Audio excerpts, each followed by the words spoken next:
अस्सलाम वालेकुम नाज़रीन, ख़बर शामिल कंदा हलूं। Naushahro Feroze Khan, reporter bureau chief Mansoor Malik. Mithiani भरिसां ॻोठ मोहम्मद हाशिम चांडियो में 50 बिस्तरनि ते मुश्तमिल इस्पताल जो इफ्तिताह। MPA Mumtaz Ali Chandio, DHO Naushahro Feroze, doctor Asadullah Kalhoro, doctor Khadim Hussain Mangrio ऐं ॿियनि कयो। उन मौक़े ते MPA मुमताज़ अली चांडियो चयो त अॼु मूंखे इंतहाई ख़ुशी थी रही आहे जो मां पंहिंजे ॻोठ जे इस्पताल जो इफ्तिताह करे रहियो आहियां।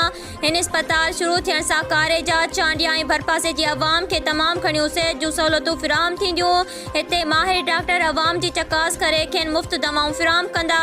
हुन वधीक चयो त पीपल्स पार्टी अवाम जी ख़िदमत ते यकीन रखे थी ऐं अॼु उहो ख्वाब साबित थियो पियो वञे।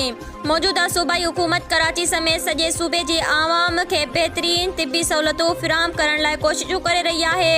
उन मौक़े ते साणस गॾु हाजी ख़ालिद हुसैन चांडियो, मोहम्मद बुढ़ल मलिक, लाला शौकत बलोच, फैज़ मोहम्मद काज़ी गॾु हुआ।